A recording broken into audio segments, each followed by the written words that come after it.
dar início à nossa doutrinária da noite, sempre agradecendo ao Mestre Jesus por nos dar essa oportunidade de alimentar o nosso espírito com as mensagens que vêm a cada dia nos favorecer e fazer com que sigamos em frente. Jesus, Mestre amado, bom irmão, bom pastor, iluminador de todas as almas, neste momento, peço a tua permissão, Senhor, para iniciarmos mais uma reunião doutrinária com o nosso irmão Evaristo Sampaio, que seja iluminado, protegido, que a tua misericórdia ampare todos nós presentes, por aqueles que não conseguiram até o momento estar presente, e também, Senhor, te pedimos pela humanidade inteira, sofredora, necessitada do pão, necessitada do teto, que procura a tua luz, Senhor. Ampara e proteja todos. Que a paz e o amor sejam constantes na caminhada de todos nós, por hoje, amanhã e sempre. Assim seja. Seja. Assim seja. Assim seja. É com você, Evaristo. Boa noite a todos, né? A Adalberto, a Taci, a Ani, Lia e a todos que estão aí online, né? Para mais um bate-papo. Né? O Adalberto me passou um tema que chama aplausos. Aí eu fui olhar na internet, ele também passou o livro, mas no livro não tem nada. No livro que faz espécie de aplauso, Adalberto, é 5 linhas. Né? É livro. Só introdução, né? Uma introdução. Eu disse, e agora, meu Deus do céu, como é que eu faço? Só tem isso aqui que fala de aplauso. Né? Uma expressão humana de aprovação surgiu na antiguidade romana durante os combates entre os gladiadores. Em caso de empate, os guerreiros eram condenados a dar cabeçada a um ou outro. Para estimular o ato, o público simulava choque das cabeças, batendo palmas das mãos. O aplauso pode ter evoluído para expressar sentimentos mais nobres, como de reverenciar o talento artístico, mas que ele ainda guardaria nos... Mas o que ele guardaria no seu real? Então eu só achei isso no livro. Eu disse, mas rapaz... E aí vamos pesquisar. Aí nada, não aparecia nada. Né? Só aparecia, às vezes, Adalberto, música e o povo aplaudindo. E não parava de aplaudir nunca. Uma banda tocava, terminava aplauso. Ih, aplauso. Aí eu disse, rapaz, negócio. Aí eu, se eu sujeito, eu boto modificar um pouco, botar as consequências do aplauso. Para ver se sai alguma coisa. As consequências do aplauso. Porque aplauso, ou se a pessoa não tiver a cabeça no lugar, né, estimula a vaidade, estimula um bocado de coisa, né? Os aplausos. E a pessoa passa a viver uma vida dependente dos aplausos, né? Dos aplausos. E se a gente, nessa existência, tivesse uma outra profissão, né? Cada um de nós, se fosse pessoas famosas, né? Do dia a dia, onde as nossas profissões, ao terminar, seremos sempre aplaudidos, palmas, elogios, como é que não ficaria a nossa cabeça? Né? Numa vida contínua, de todo dia do nosso labor, recebendo aplausos, recebendo elogio da imprensa, das multidões, né? Como é que ficariam as nossas cabeças? Será que mudaria o rumo da nossa vida em termos de evolução? Né? Ou a gente se perderia na vaidade? Né? Eu fiquei pensando nisso. Aí achei uns artigos que falam do aplauso natural. Um aplauso natural. Né? Aquele psicólogo chamado Skinner. É um tema para psicólogo, viu, Adalberto? A psicóloga que estuda o comportamento humano é um prato cheio, né? Ele vai lá a fundo, né? Esse psicólogo que nasceu em 1904, tal Skinner, americano, se formou na Universidade de Harvard e foi professor lá também. Ele escreve uma teoria baseada na análise do contexto, comportamento e consequência. Né? Contexto histórico, né? Comportamento e consequência. Apesar de aparecer bastante simplista, não há nada de simples na sua análise. Existem muitos porém nesse contexto do comportamento e consequências. Ele usava reforços, chama reforçadores, estímulos, né? Para obter o que ele queria nas suas experiências. Então, a reforçadora, na sua visão, é a consequência, é a função de algo poder assumir. E aí ele dá um exemplo. Né, desse caso. Então, isso não tem a ver com a característica desse algo, dessa coisa em si que vem depois desses contextos e análise da consequência. Não importa se há um julgamento social de que algo é bom, bondoso, bonito ou gostoso, mas sim o comportamento que antecede se torna mais frequente no repositório da pessoa.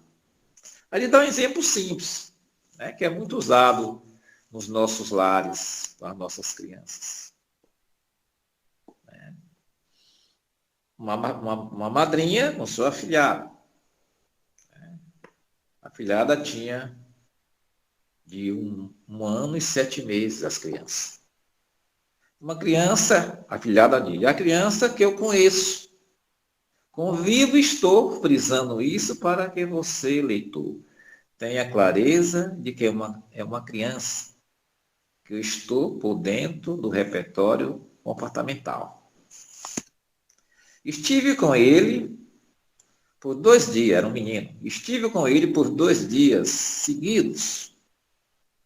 No primeiro dia, ele queria um tabuleiro de bolo que estava na minha mão. E se espichou para pegar. Chata que sou, me abaixei e pedi que ele repetisse, me dar. Olha aquela que ela queria. Ela queria que ele falasse me dar. Ele continuou se espichando para tentar pegar o tabuleiro. Afinal, é assim que até hoje ele consegue ter os objetos que ele deseja. Mas dessa vez ele não conseguiu.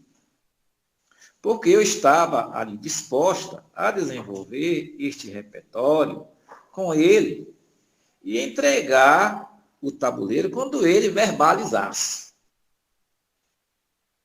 Depois de algumas tentativas dessa interação, ele verbalizou um A. E eu falei com empolgação para ele, dá, é isso, é isso? Dá, é isso? Exclamação. Toma aqui seu tabuleiro. Depois que ele falou A, ela deu o tabuleiro para ele. Ele ficou brincando com o objeto. Assim foi com mais outras coisinhas que ele quis. Água, brinquedo, etc. E a cada interação, eu percebia menos dificuldade em verbalizar o A. Ela foi continuando com a experiência dela, né? Para me pedir o que queria. Ele aprendeu. Quando ele queria uma coisa, ele fala, né? Me dá. Só que saiu A. Ou seja, a frequência do comportamento de verbalizar A aumentava, certo? Neste caso, o que estava sendo reforçador? E neste caso, o que estava sendo reforçador? Não era necessariamente um objeto em si, mas sim ter o objeto em mãos. Essa era a consequência reforçadora. Não era o objeto em si, era ele ter o objeto nas suas mãos. Ele poderia querer pegar o jiló e não importaria se o jiló fosse amargo ou ruim. Desde que ele tivesse o jiló na mão, assim verbalizasse o ar. Fez sentido até aqui? Pois bem, no segundo dia, ele queria o suco de uva que eu estava bebendo. Espichou a mão para pegar. E eu pedi que ele falasse, me dá. Repetidamente ele repetiu, ah. Ele repetiu, dá. Já botou um desenho na frente. Achei a coisa mais fofa do mundo e mais empolgada do que no dia anterior. Dei um copo de suco na mão dele, ele bebeu um pouquinho. E assim vai acontecendo esse aprendizado a cada episódio, mais frequente, mais correspondente ao modelo, até que ele consiga verbalizar de forma crescente em seu repertório comportamental, me dá o suco, Dinda, me dá o suco. Então veja a experiência da madrinha com seu afilhado, né? Uma espécie de reforço. Ele queria, a princípio, o tabuleiro de bolo, né? Se espichou todo, ela não deu. E ensinou ele a falar, e no fim ele chegou a um ponto de começar a dizer me dá. Depois desse exemplo, ficou claro porque eu não posso dizer que palma, elogio, chocolate, chiclete, mastigado é reforçador. Ela deixa no ar. Se essas coisas é reforçador.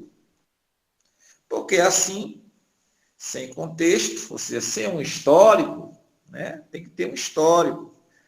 Sem esses itens, não pode ser reforçador. Tem que ter um histórico, tem um contexto.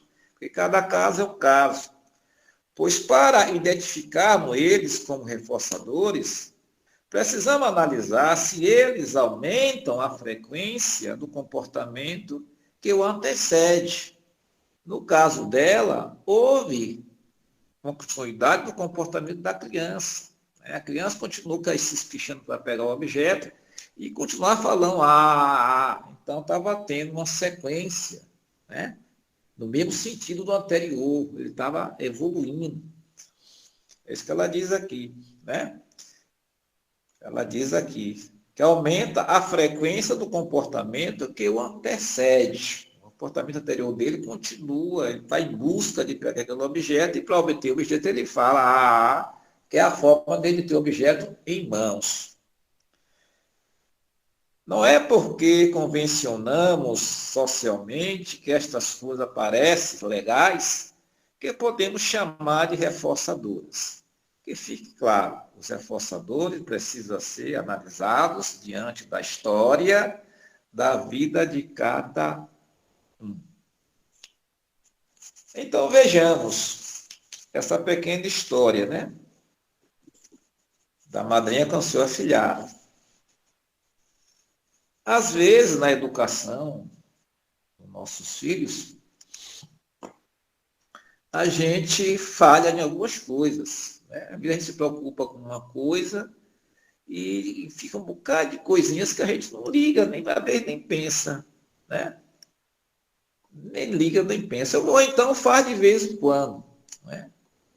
Não faz como essa madrinha fez com tanta insistência em 2 dias para desenvolver ele falar me dar, né?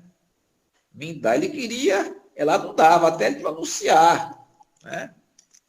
Que é um esquema de educação viável, né? Legal, se todo mundo botasse em prática essas coisas, a criança chegava na escola, talvez com mais percepção, né? O seu cognitivo mais perceptivo nas coisas que estava sendo explicado ou passado para ele, né? que ele já vinha de uma técnica do lar, uma preparação melhor para absorver novos conhecimentos. Por exemplo, as palmas, né? Da criança. Eu lembro quando o Lívia começou a dar as primeiras passadas, né? Que ela começou andando ainda bem segura. Eu botei ela numa ponta da parede, da varanda, e fiquei na outra ponta. E bati a palma para ela vir. Ela vinha se apoiando com a mãozinha esquerda na parede para não cair, mas andando, né? Mais ou menos uns 4 metros, mais ou menos, andando. Quando ela chegava perto de mim, eu corria lá para outra ponta onde ela estava. Ela virava e já botava a mãozinha direita na parede e ia andando. Eu sei que os 3 dias ela já começou a andar sozinha. Porque eu lembro que na minha época de criança, a mãe mandava fazer um carrinho, né, de 3 rodas para a gente andar, né? Andar, chamava andador. Era de madeira. Os mais velhos devem lembrar disso. Hoje o andador é chique, é legal, né? Parece um saco, a pessoa fica ali, não cai, é mais confortável. Então, eu usei da palma para incentivar ela e pegar o objeto da minha mão, né? Segurando na parede. Ela ia segurando na parede com a mãozinha e apoiando, não caiu nenhuma vez. Poxa, com 2, 3 dias que eu fiz isso, a neguinha já estava andando só. Estava andando só, estava. E a gente fica feliz porque vê o filho da gente andando, não é verdade? Uma alegria empolga a gente quando os filhos falam as primeiras palavras, que a gente incentiva, a gente bate palma. De qualquer maneira, a palmas é um incentivo, né? Um aplauso. Não deixa de ser um aplauso natural, né? Natural para a criança. Vai falar as palmas como evento reforçador, deve ser classificada como reforçador secundário. Dizendo isso, por seu valor, deve ser aprendido por meio da experiência. Né? A experiência. A criança vai lá, executa, para depois de bater palma. Né? É o término. Não tem valor biológico inato. Aquele que aprende o valor das palmas, provavelmente fica muito orgulhoso de si mesmo. Né? De si mesmo. Quanto mais palmas recebe, aí é que está o X da questão. Porque a criança recebe uma palma, ela não tem, ela não sabe, né? Ela se contagia, fica alegre também, a gente fica feliz. Mas ela é inocente, né? Ela é inocente. Ela sabe que deu palma porque executou aquela tarefa. Talvez passe na mente dela ou não, né? Mas o adulto, ele fica muito orgulhoso de si mesmo quanto mais palmas recebe. Então, o adulto tem que ter muito cuidado, né? Com os elogios, com as palmas, né? Para não fazer parte de si, né? No dia que ele não receber palmas, ele vai dizer, será que não gostaram do que eu apresentei, né? Será que não gostaram porque não bateu palma? E não ficar dependente dos aplausos, né? Vamos lá. Tenho que concordar que a nossa cultura ensinamos cedo às nossas crianças que palmas sucede um comportamento adequado. Muito provavelmente isso aconteça porque o aplauso é uma das habilidades que se desenvolve entre 8 e 11 meses, com o marco de desenvolvimento das habilidades motoras. É o caso da minha filha que começou andando, né? E vem no mesmo pacote de algumas habilidades importantes, como sentar. Ela começa a sentar, a gente fica feliz quando ela senta, né? Já não cai mais, ela senta, fica sentadinha. Empurrar objetos, engatear, etc. Tudo isso as mães batem, os pais batem, aplauso, bate palma, né? Felicitando ela por esses êxitos, né? Por esses feitos. Então é bem comum pais de filhos pequenos usarem aplausos diante de uma nova habilidade motora, e essa habilidade ia aumentando de frequência e ficando cada vez mais desenvolvida. Foi o caso lá da menina que começou a chamar Dinda, né? A tia, a madrinha, Dinda me dá suco, Dinda me dá isso, né? Através daquele reforço que ela fez, do treinamento. Mas quem tem filhos já passou por isso, pode confirmar a minha descrição. Então, logo a criança desenvolve habilidades sociais, principalmente a habilidade de se comunicar, as palmas vão perdendo espaço para outros eventos reforçadores. Então, à medida que eles vão crescendo, as palmas não funcionam mais, já tem que ter outro, né? Procurar outro reforço, reforçadores. Reforçadores poderosos, como o olhar de aprovação, né? O olhar de aprovação, o olhar que não está gostando, né? O olhar de aprovação. Então, logo, né? Vai a aprovação. Deixa eu me localizar. Aprovação, a interação que ali acontece entre outros eventos, que pode ser classificado como reforçadores. Além disso, durante o nosso amadurecimento, vamos aprender no contexto dos aplausos. Em uma apresentação de trabalho, no trabalho, vocês estão assistindo bate-palma. Quando vamos a um show ou espetáculo teatral, essa é uma boa medida para sabermos se o público curtiu ou não o desempenho daquelas pessoas. Então, o artista, quando termina a sua apresentação, ele sabe que vai receber palmas, aplausos. Ele sabe. Você é um palhaço no circo, né? Depois da brincadeira, além das risadas que o público dá, principalmente criança, vem os aplausos quando termina a sua parte de apresentação, né? No teatro, a mesma coisa. No show musical, a mesma coisa. No show clássico, a mesma coisa, né? Já no evento espírita, a música, cada música que tocar, bater palma, atrapalha o ambiente. O certo é bater uma palma só no final, né? Quando tu apresenta todas as músicas, a gente bate palma. A gente não obedece isso. Cada música que toca, a gente bate palma. E o certo não é bater, o certo é esperar. Quando tocar a última, a gente levanta e bate palma, né? Mas é o aplauso. E se tratando de artista, eles esperam. Você já pensou, o artista toca lá a música, principalmente a música clássica, né? Que eles levantam, faz aqueles rituais de cerimônia, baixando, né? E ninguém bate palma. Então, será que não gostaram? Né? Vamos lá, deixa eu ler mais um pouquinho aqui. Além disso, durante o nosso... Eu já li. Pronto. E o elogio? E o elogio?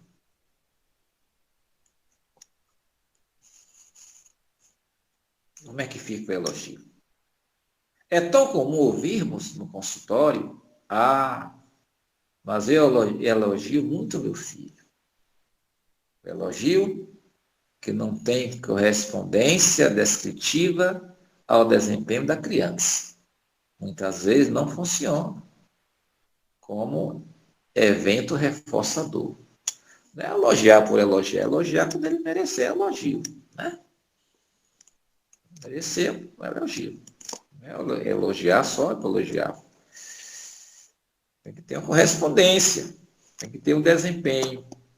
Você sabia disso? Um estudo bem famoso sobre isso é o de Carol Dweck. Ela trabalhou com 400 alunos do quinto ano, divididos em 2 grupos desenvolvidos ao longo do experimento, como os inteligentes, ela separou os inteligentes e os esforçados. Como ela separou isso? Não sei como ela separou isso. Como é que foi o critério de separação dela, identificar os inteligentes e os esforçados? Ou se ela já tinha, como professora, certamente ela já tinha noção de quem eram os inteligentes e de quem eram os esforçados, que a gente percebe na sala. O aluno que tem mais, como é que fala? Pega as coisas mais rápido, né? Tem mais facilidade de pegar os assuntos com mais rapidez. O outro já é mais lento, mas se esforça para aprender. Eles tinham 4 tarefas a serem feitas. Mas dividiu em 2 grupos, os 400 alunos.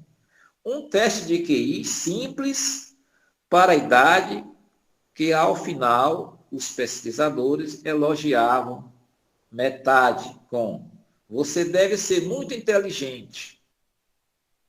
E a outra metade com você deve ter se esforçado bastante para conseguir este resultado.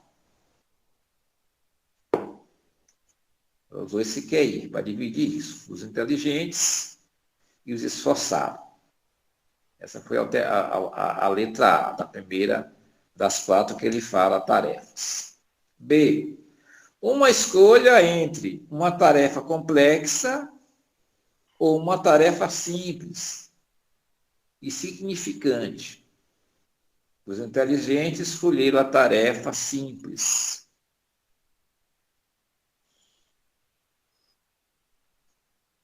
C. Uma tarefa com nível de dificuldades elevadíssima, em que o desempenho foi ruim para todos os grupos, mas os esforçados persistiram mais. Ou seja, o esforçado foi melhor nessa tarefa elevadíssima do que os inteligentes. Os resultados deles foram melhor.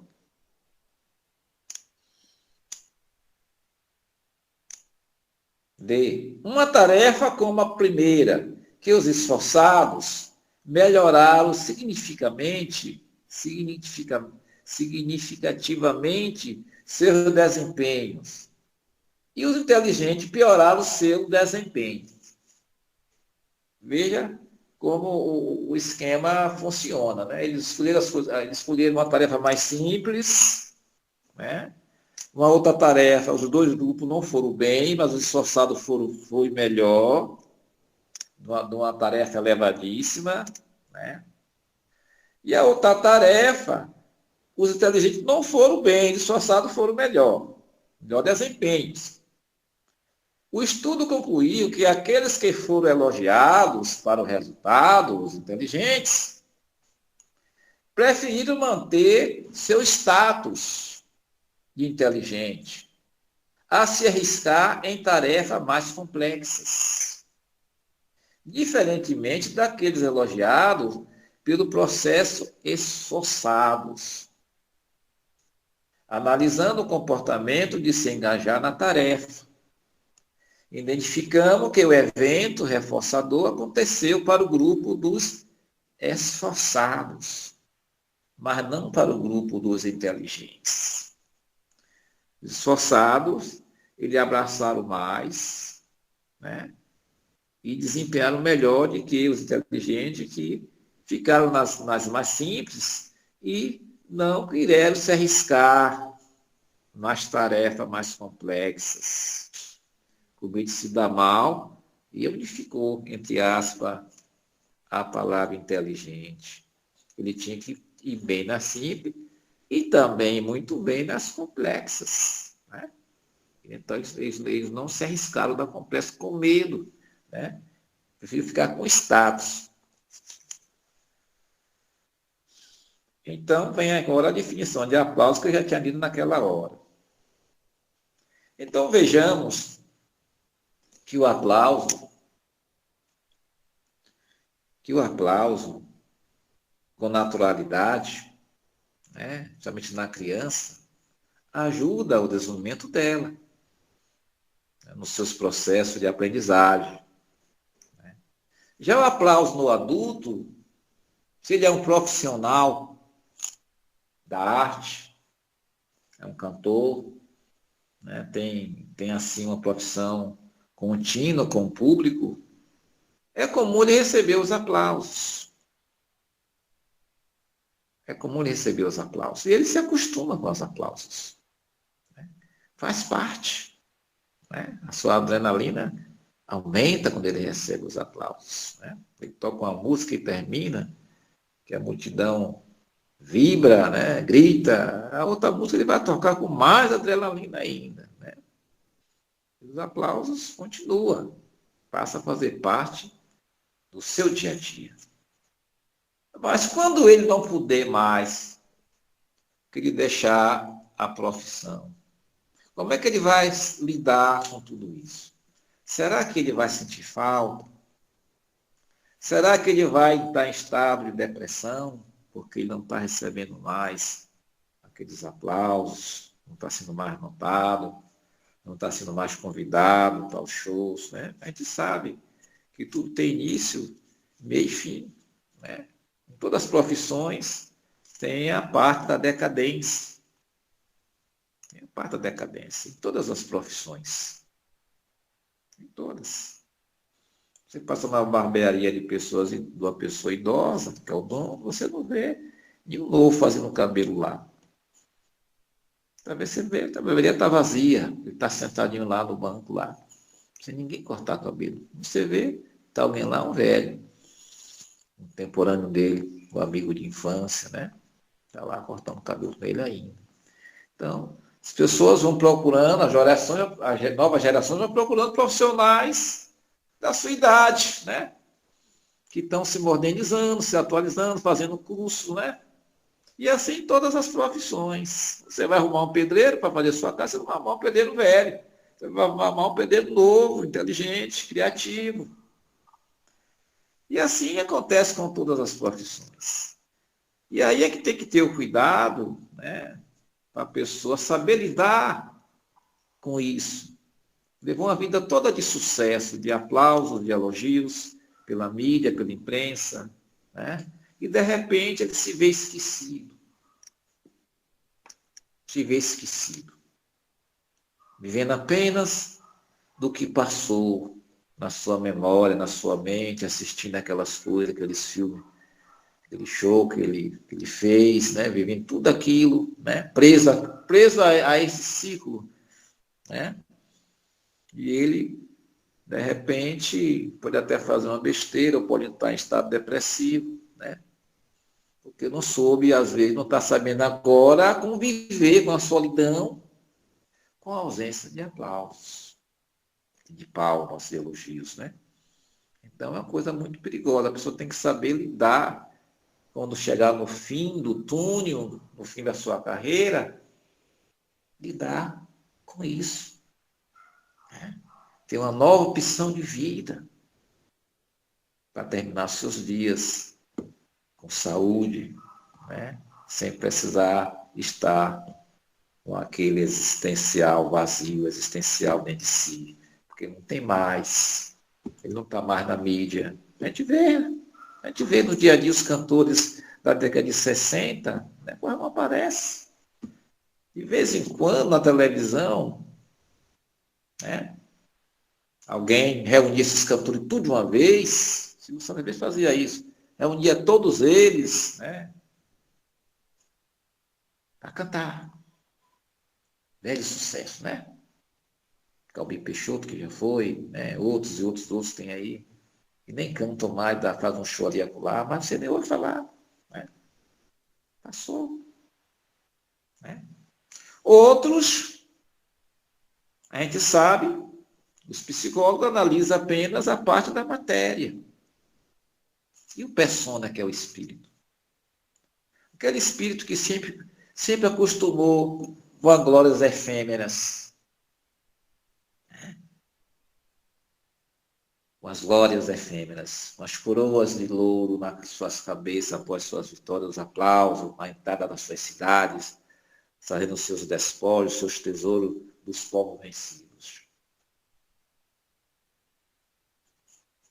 Eles vêm com várias reencarnações para obter esses aplausos, porque se tornaram um hábito. Em nenhum momento eles pararam para pensar sobre o lado espiritual, simplesmente o lado guerreiro, o lado da fama, do herói, do salvador, né? O aplauso. O aplauso quando um cristão, no Coliseu de Roma, era dilacerado pelas feras. Eles levantavam em aplausos. Olha que ignorância. E o rei lá, o imperador lá sentado, né? Ele botava assim o dedo para baixo, o derrotado morria. Gladiadores lutando, e a multidão vibrando, gritando, aplaudindo, cada golpe, olha, a barbárie. E o vencido tinha que ser morto. Muitas vezes o outro não queria nem matar, mas aí o imperador fazia assim com o dedo para baixo, ó, ele mata, matava. E aí a multidão entrava em delírio. Aplausos.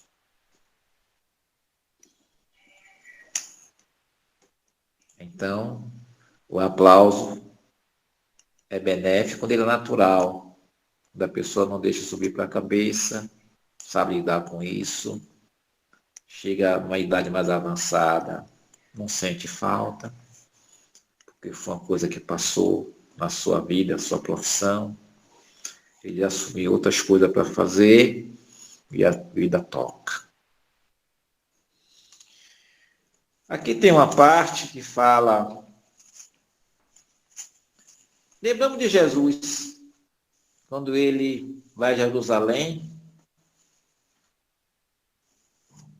e os seus discípulos, todos felizes, todos contentes que o mestre ia a Jerusalém.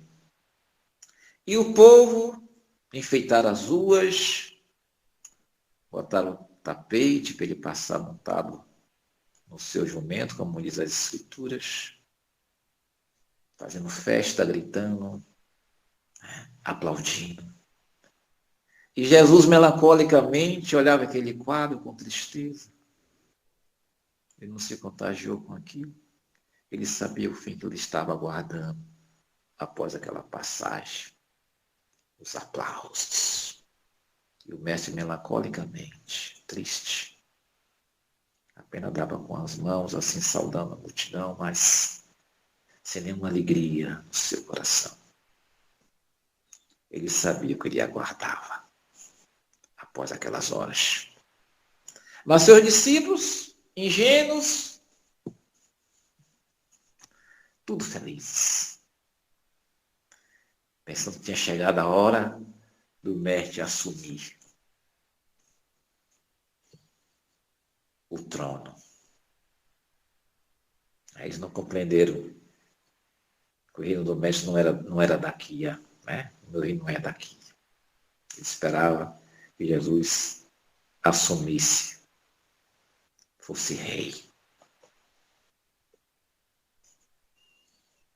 E assim, todo o trajeto, muita festa, muito louvores, eles saltitando igual crianças, e Jesus apenas contemplava essa multidão com grande melancolia, tristeza. Mas os aplausos estavam aí, atuante, mas na pessoa errada. Ele apenas em silêncio contemplava tudo isso. Nem um sorriso dava, melancolia pura. Na parábola dos talentos, 3 homens ganham quantidade diferentes de talentos e responsabilidades. A um deu 5 talentos, a outro 2 e a outro 1. Cada um segundo a sua própria capacidade. E então partiu. No acerto de contas, veio a alegria com os que multiplicaram o talento que receberam. Ninguém coloca na mão de outra pessoa talentos, quantia de valores para aquela pessoa fazer com aquele recurso criar a sua criatividade com aquele recurso. A confiança. Né? Aquela pessoa se sentiu, né, digno de receber aquele recurso do Senhor. Confiança. O Senhor confiou neles. Né? Então, aproximando o que recebera 5 talentos, entregou outros 5, dizendo, Senhor, confiaste-me 5 talentos. Eis aqui outros 5 talentos que ganhei.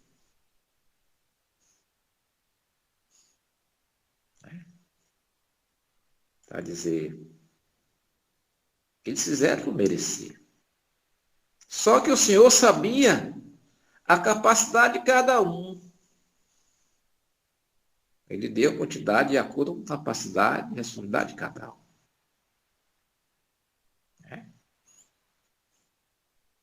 Disse-lhe o Senhor, muito bem, servo bom e fiel.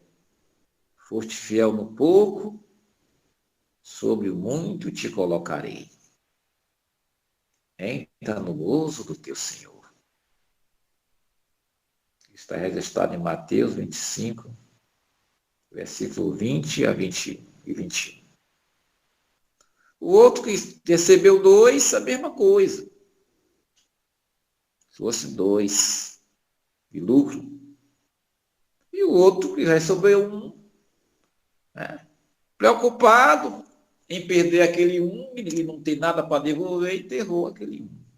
O último homem, apesar de ter apenas conservado o seu único talento, recebeu dura cobrança por não tê-lo multiplicado.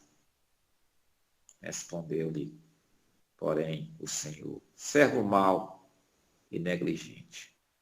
Sabias que ceifo onde não semeei, e ajunto onde não espalhei. Tirai-lhe, pois, o talento e dai-o ao que tem 10. Então vejamos, 10, 5. O Senhor deu, mas 5 ele ganhou. Tomou 10. Dá ele que tem 10. Então vejamos essa parábola que está aqui no contexto dos aplausos. Né? Eu botei como consequência dos aplausos. Para ver se eu estou aí alguma coisa. A confiança que o Senhor teve nesses três trabalhadores que trabalharam para ele. Né? Devia ter mais. Ele escolheu esses 3. Cada qual com a sua capacidade. Aí teve a confiança dele confiar no seu recurso. É como se fosse um elogio. É como se fosse um aplauso. Estou te dando porque eu sei que você vai cuidar bem desse recurso. Você vai multiplicar. Mas ele sabia que o que ele deu 1, provavelmente para ver se ele incentivava a arriscar. Então perderíamos. Ou ganharíamos. Né? Mas mesmo assim, ele com medo não arriscou. Preferiu enterrar, esperar o seu Senhor voltar. Então, meus irmãos, a gente que está na doutrina, a gente sabe quanto é perigoso a gente não souber separar as coisas, né? Não se deixar contaminar pelos aplausos, nem pelos elogios. Né? Não se deixar. O melhor é o anonimato. Eu fiz a primeira pergunta, se a gente fosse pessoas famosas, onde a gente fosse pessoas correndo atrás da gente para pegar autógrafo, né? Como é que seria a gente? Será que a gente não seria uma pessoa vaidosa, salto alto? Ou seria simples? Ou seria uma pessoa simples? encararia aquilo com certa tranquilidade, né? Com certa simplicidade. Não deixaria aquilo enaltecer a nossa vaidade. Mas é difícil a gente falar uma coisa sem ter acontecido conosco. É difícil dizer, esse rio dá para atravessar a nado, um rio de 80 metros de largura ou 100, dá para atravessar a nado. A gente só vai saber se vai atravessar, né? Não dá para dizer que dá para atravessar antes de atravessar. A gente pode chegar no meio do caminho e não ter fôlego e nem poder nem voltar, e tem que ter um barco para vir dar socorro para a gente. Então, só depois da coisa feita que deu. Realmente deu. Mas antes é uma hipótese, né? Mas eu termino aqui minha fala, me perdoe, né? Porque o assunto exige mais profundidade, né? Em termos de psicologia, comportamento humano. Mas o aplauso natural é benéfico, principalmente para nossas crianças, né? Para incentivá-lo na execução das tarefas, nas suas idades, nas suas respectividades. E aí que as palmas já não servem quando se atinge uma idade maior. Tem que ter outros reforços. E é isso que falta nos nossos estudantes. Eu percebo, como professor, que muitos pais não acompanham os seus filhos, porque seus filhos levam para casa para ser respondido. Eu digo isso porque às vezes eu passo o exercício dia de quarta-feira. Quando é na outra quarta-feira que eu vou dar aula para essa turma, 8 dias depois, os mesmos exercícios que eu passei estão do mesmo jeito. Não tem nenhum rabisco que eles tentaram fazer. Eles são adolescentes. Sinal que não está tendo acompanhamento dos pais em casa, né? Chamaram, a filha resolve. Exercício para você melhorar suas notas. E às vezes é aluno que precisa, que está com nota abaixo de 5. Resolve para você melhorar suas notas, né? A gente só aprende fazendo, né? Você vai aprender isso aí, vai lhe servir mais para frente, né? Você pode fazer um concurso, você pode, né? Vai precisar disso. O estudo, qualquer tempo que você aprendeu, você utiliza. Mas a gente repara que são poucos os que fazem as coisas. São poucos. Talvez a parte familiar esteja falhando. Essa parte de olhar lá dentro das crianças, para isso aqui, exercício aqui. Você fazer, senta ali e vai fazer. Você só vai sair depois de você fazer esse exercício aí. Sua tarefa é esse exercício aí, bonitinho. Acompanhamento, né? Acompanhamento.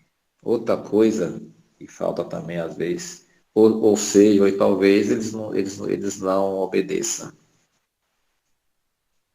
É o celular na sala de aula. É um desgaste danado.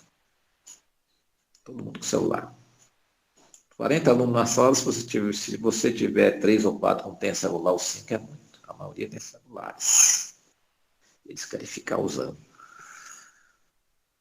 na sala de aula. E aí eu não deixo. Quer usar, sai. Eu jogo duro com eles. Quer usar, sai. Guarda o celular. Desconecta. Desconecta para ter saúde. Quer ter saúde? Desconecta do celular quando entrar na sala. Passa um dia sem usar celular. Pega um livro para ler. Então é isso. Daci, Letícia, Nina, Alberto, Lia e os demais. Muita paz. Que Jesus nos abençoe. Espero ter contribuído com alguma coisa nesse bate-papo de hoje. Quem tiver alguma coisa para complementar aí, pode complementar aqui. Cabe. Eu acho que complemento não, mas a mensagem trouxe realmente, foi no fundo dos nossos sentimentos.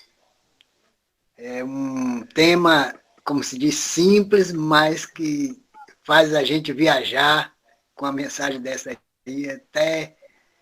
E eu, enquanto você estava aí fazendo os comentários, eu não me lembro bem, mas eu acredito que deve ter uns 10 anos ou mais, que eu assisti uma entrevista das irmãs Galvão. Não é Galvão. Forrozeiro, né? É caipira, sertanejo. Aí elas já estavam no fim de carreira e tal, e aí fizeram uma pergunta para ela, como viver tão bem com essa idade? E elas realmente responderam isso aí.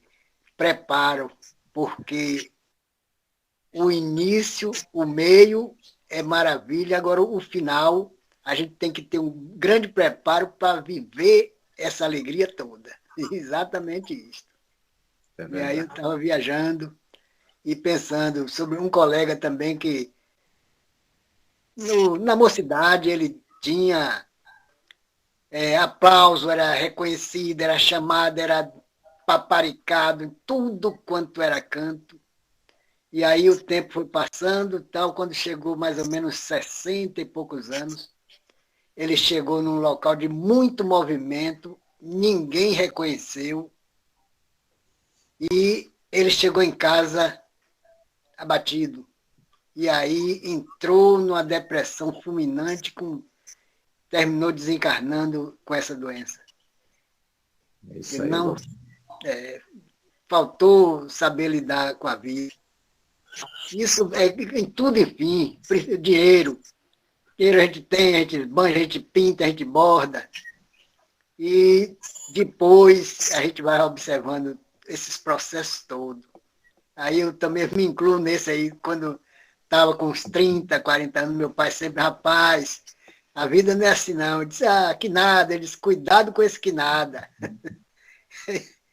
E hoje eu estou vendo o caminho que ele passou, e me mostrando que a caminhada não é fácil. E ele tinha razão, né, Aldodeiro? Rapaz, hoje agradeço o que eu sou com as orientações dele, muitos não que ele me deu. Aprendi muita coisa. Então, quando a gente vê uma mensagem dessa aí, a gente vai longe. Mas tem mais gente aí, esses irmãos aí, querendo também fazer seus comentários. Muita paz. Obrigado, muita paz. Muito boas reflexões, seu Evaristo. Deus que te abençoa e ilumina sempre seus caminhos. Amém, seu Alberto e de todos. Mestre Jesus, que abençoa a todos divinamente. Para todos nós.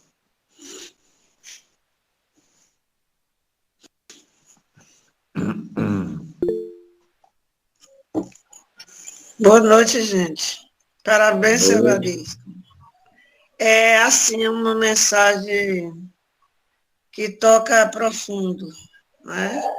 Porque, infelizmente, nós ainda vivemos no meio das pessoas que gostam muito de ser aplaudidos.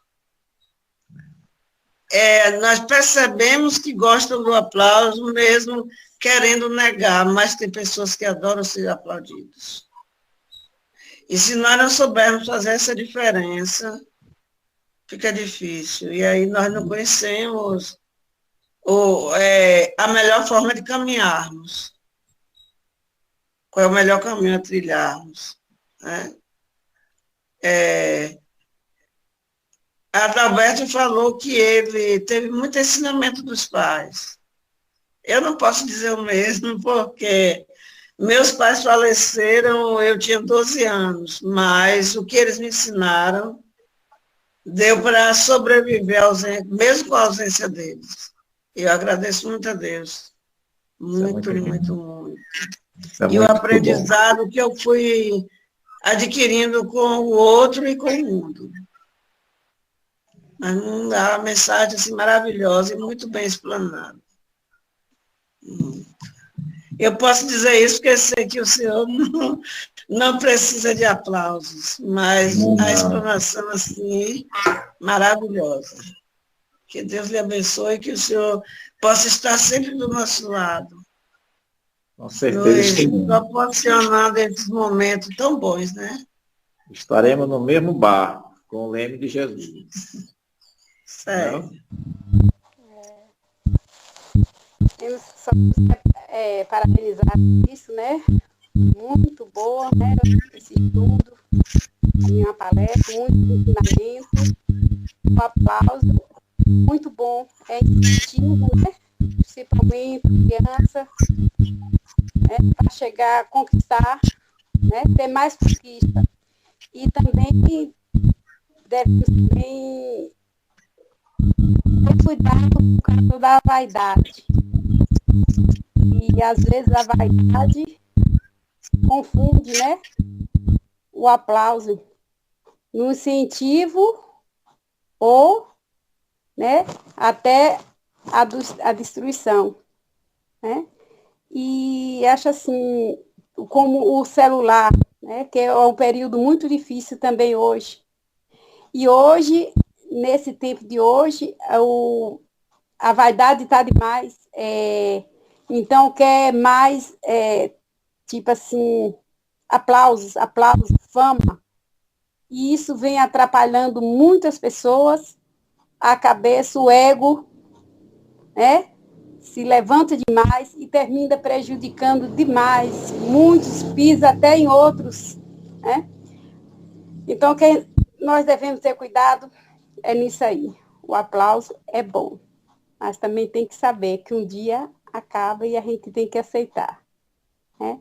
Parabéns, Evaristo, mais uma vez, sua palestra, sua explanação, né? Com aquele jeito de falar assim, com aquela leveza que nós tem aquela paciência, aquele que entra assim no ouvido da gente tão suave. Eu amo, viu? As suas palestras. Parabéns, obrigado mais uma vez. Gratidão, irmãos. Que Jesus nos abençoe. Eu também não concordo que é geração perdida, não.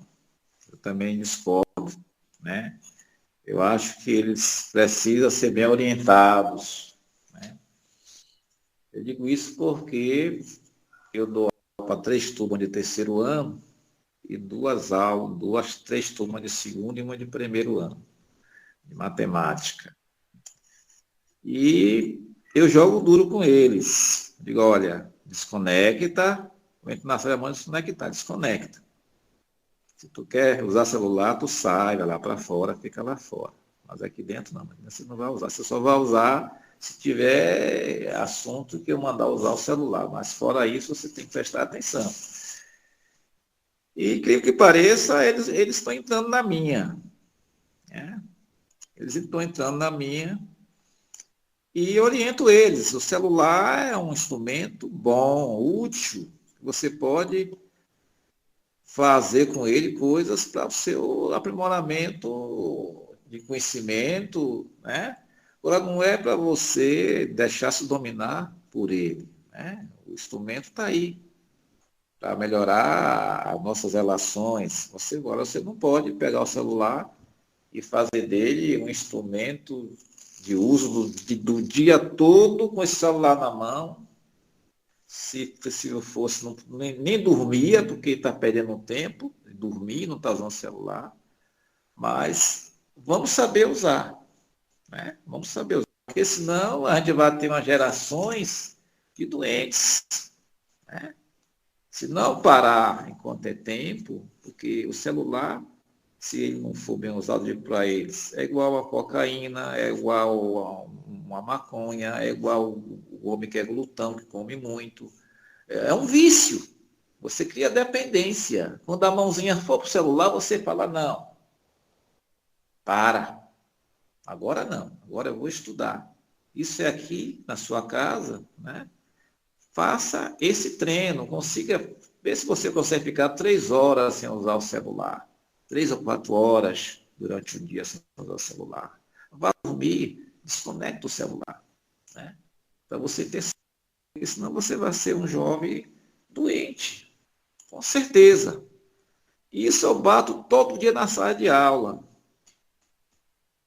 Todo dia eu bato. Dou a teoriazinha lá, boto exercício, resolvo, boto para eles resolverem. Um exercício, eu estou ligado. Quem vai pegar o celular diz, opa, desconecta. Eu só te digo uma coisa, eu também discordo. Eu acho que não é destruição, não. Agora a gente tem que orientar esses jovens, porque é bem provável que os erros também estejam em casa. A gente vê pessoas idosas que também estão conectados o dia todo. Não é só jovens. Tem gente adulto também. Agora, um pai que está conectado o dia todo, que não para hora nenhuma para conversar, né? Como é que ele vai reclamar do seu filho? Se está no quarto usando o celular, sabendo, assistindo, sabe o quê? Tendo contato com quem? Né? Então, Roberto, eu acho que não tem jeito ainda na nossa juventude. Né? Tem jeito, sim. Não vejo que é uma destruição da nossa juventude. Não, eu acredito ainda na recuperação desses jovens, desde que os pais se empenhem em educá-los. E os novos que vêm aí não tenham o acesso com tanta facilidade a celular para ficar com o dia todo, que seja algumas horas por dia. Né? E o pai recolhe esse celular. Né? Nada de deixar filho dormir com o celular no quarto. Ele vai à noite olhando o celular e não dorme. E no outro dia, quando vai para a aula, fica cochilando, né, com o celular na mão.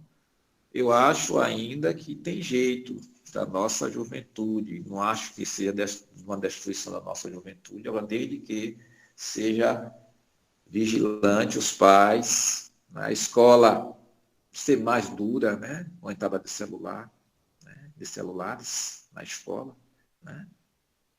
Devia ter um armário dentro da escola para cada qual botar o celular dentro e trancar, só pegar na saída. Na saída. Abria, não pegava o seu, pronto. Ou então não trazia mais. Porque os pais têm telefone na escola. Qualquer coisa, só a diretora liga para o pai mesmo buscar o filho, que ele não está bem, tem que levar passar no médico. Vai lá e pega. Tem jeito de me amenizar isso aí, para a gente não perder a nossa juventude para esse instrumento que eu considero uma das bestas do Apocalipse que está sendo mal usado. O celular, para mim, é uma das bestas do Apocalipse, porque está sendo mal usado. 8 bilhões de pessoas humanas com o celular na mão, como fossem escravos. Se faltar energia, acabar a carga da bateria, eles ficam doidinhos. Já reparou? Eles ficam doidinhos, ficam nervosos. Porque já está criando uma dependência de estar com o celular na mão. E agora dizem que tem 4 celulares para cada habitante. E muita gente passa fome, mas tem 4 celulares cada um. Levantamento feito. Olha que impressionante, na África.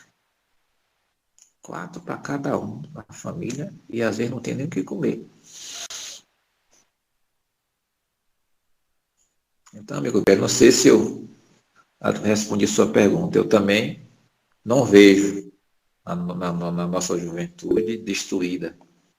Tem futuro sim, afinal de contas está reencarnando muitos espíritos aí para ajudar nesse processo de regeneração que o nosso planeta está passando. Né? Agora, nós pais temos que trabalhar mais com nossos filhos. Sentar na mesa para almoçar, para que celular? Mas todo mundo senta, cada um com o seu na mão. O pai com o seu, a mãe com o seu, o filho com o seu, cada um com o seu. É uma colher na boca e outro dedinho na tela. Termina comendo, não sentiu nem o gosto da comida, sentiu, porque não teve tempo para mastigar e saborear a comida que estava comendo, né? É isso que acontece. Isso é triste. Isso é triste. Eu digo, vai pegar um livro para ler? Pega um livro para ler. Esqueça o celular, pega um livro para ler. Faça essa experiência, digo para eles, faça essa experiência. É isso aí. Boa noite, gente. Então, gente, mas a gente não pode esquecer que os tempos mudaram, né? Eu, particularmente, eu não vejo o celular como uma coisa ruim, né? Não. Depende de como se usa o celular. Ó, nós estamos aqui, né? Estamos no celular. Se não tivesse o celular, seria impossível nós estarmos aqui. Não é verdade? Quando a gente, hoje, quando as pessoas fazem aniversário, que a gente não pode ir, a gente manda uma mensagem de vídeo, a gente manda. Então depende de como se usa. Tudo, gente, tudo, porque a gente sabe que, assim, faca não foi feita para matar, foi feita para cortar as coisas, a arma, e as pessoas usam errado. Então, eu acredito que o celular também se usa errado, sim. Mas eu não vejo o celular como uma má coisa, não. E sobre, assim, aplausos, né, e, assim, elogio, eu sou a favor dos dois, sabe? Só que a gente tem horas, né? Sobre. Então, até tem, assim, dia de sábado, né? Meu bisneto, veja bem, hein? Eu falei bisneto. Ele fica a camisa, né? E ele sabe tirar o sapatinho, aí quando ele tirou, depois ele colocou, e a gente aplaude ele, e ele se sente assim, como ele está fazendo uma coisa certa. Então, isso é o aplauso, né? E tem o elogio também, gente, porque muitas vezes nós criticamos e esquecemos de elogiar.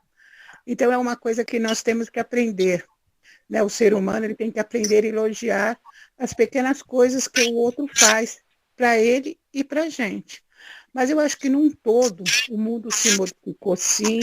As crianças de antes eram umas crianças do nosso tempo, eram umas crianças que a gente até 11, 12 anos brincava de boneca, hoje 12, 13 anos é uma mulher. É os tempos que mudaram e tem aceitação, né? E a gente tem que conviver, sim, com aplausos, com elogio, com celular, sabe, com as coisas boas da vida e saber usar ela na medida do possível. Eu penso assim, né? Não sei. Não, tá E aí, certo. O celular realmente é um instrumento bom, isso só que está sendo mal usado por algumas pessoas, né?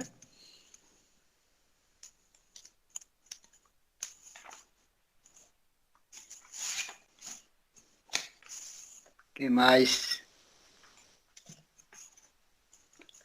Eu peço para o próprio Evaristo fazer a prece final da doutrinária da noite. Muito obrigado, Deus proteja todos, muita paz. Agradecer a Deus, agradecer aos nossos bons amigos espirituais, que tanto nos ajuda, nos intuindo, nos inspirando, as melhores decisões, né? Agradecer a Jesus por nos ter otorgado a boa nova, que tanto nos esclarece, nos fortifica, nos liberta, nos dá uma visão de um mundo diferente, né? E faz com que a gente tenha esperança de um mundo melhor, de acreditar nas pessoas, acreditar nos irmãos, né? E vamos orar para que a nossa juventude use o celular com fins educativos, com a fim de instrução, né? E se liberte também de não ficar com ele o dia todo e a noite toda. Isso aí pode prejudicar a sua saúde e os seus rendimentos escolares.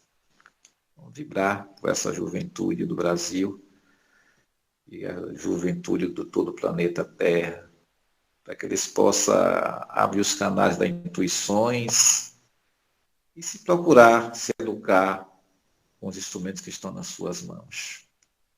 Pai nosso, que estais nos céus, santificado seja o vosso nome, venha a nós o vosso reino, seja feita a vossa vontade, assim na terra como nos céus. O pão nosso de cada dia dá-nos hoje.